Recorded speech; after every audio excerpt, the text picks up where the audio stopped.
እንደምናላችሁ ውድ ተማሪዎች፣ ይህ የአራተኛ ክፍል የአማርኛ ቋንቋ ትምህርት ነው። ምዕራፍ 4 ላይ ደርሰናል። ምንባቡ ተላላፊ በሽታዎች ይላል። ይህንንም ምንባብ እንደሚከተለው አነብላችኋለሁ። ተላላፊ በሽታዎች። ተላላፊ በሽታዎች ከህመምተኛ ወደ ጤነኞች በተለያዩ መንገዶች የሚተላለፉ የበሽታ አይነቶች ናቸው። ተላላፊ በሽታዎች ከሚባሉት መካከል HIV ኤድስ፣ ጉንፋን፣ ኮሮና፣ የሳምባ ነቀርሳና የተቅማጥ በሽታዎች ጥቂቶቹ ናቸው። የተላላፊ በሽታዎች መንስኤ ቫይረስ፣ ባክቴሪያና ትላትል ናቸው።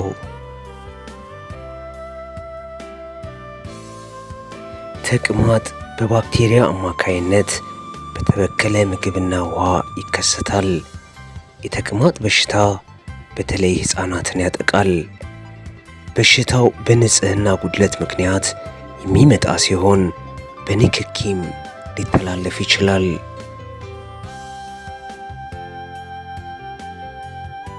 የጉንፋን በሽታ በንክኪ ወይም በትንፋሽ የሚተላለፍ ቫይረስ ነው።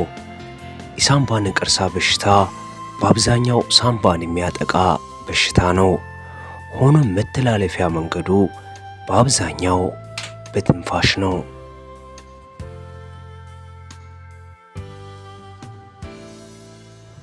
ኮሮና በንክኪና በትንፋሽ የሚተላለፍ በሽታ ነው።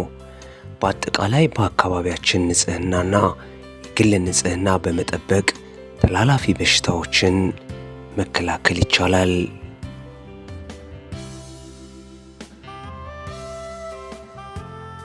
እሺ ተማሪዎች፣ ይህ ምንባብ በመማሪያ መጽሐፋችን ከገጽ 45 እስከ 46 ላይ ቀርበዋል።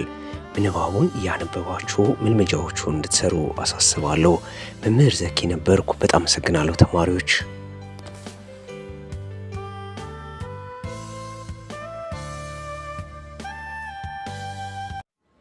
እንደምናላችሁ ውድ ተማሪዎች፣ ይህ የአራተኛ ክፍል የአማርኛ ቋንቋ ትምህርት ነው። ምዕራፍ 4 ላይ ደርሰናል። ምንባቡ ተላላፊ በሽታዎች ይላል። ይህንንም ምንባብ እንደሚከተለው አነብላችኋለሁ። ተላላፊ በሽታዎች። ተላላፊ በሽታዎች ከህመምተኛ ወደ ጤነኞች በተለያዩ መንገዶች የሚተላለፉ የበሽታ አይነቶች ናቸው። ተላላፊ በሽታዎች ከሚባሉት መካከል HIV ኤድስ፣ ጉንፋን፣ ኮሮና፣ የሳምባ ነቀርሳና የተቅማጥ በሽታዎች ጥቂቶቹ ናቸው። የተላላፊ በሽታዎች መንስኤ ቫይረስ፣ ባክቴሪያና ትላትል ናቸው።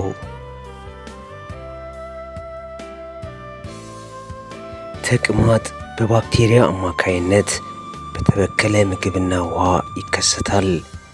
የተቅማጥ በሽታ በተለይ ሕፃናትን ያጠቃል። በሽታው በንጽህና ጉድለት ምክንያት የሚመጣ ሲሆን በንክኪም ሊተላለፍ ይችላል።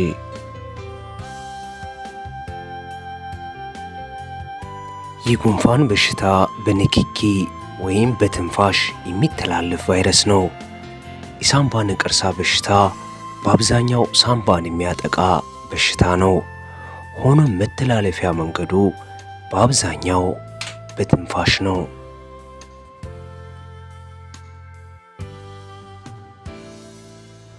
ኮሮና በንክኪና በትንፋሽ የሚተላለፍ በሽታ ነው። በአጠቃላይ በአካባቢያችን ንጽህናና የግል ንጽህና በመጠበቅ ተላላፊ በሽታዎችን መከላከል ይቻላል።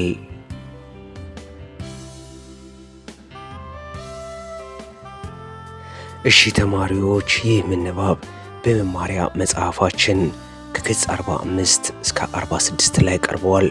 ምንባቡን እያነበባችሁ መልመጃዎቹን እንድትሰሩ አሳስባለሁ። መምህር ዘኪ ነበርኩ። በጣም አመሰግናለሁ ተማሪዎች።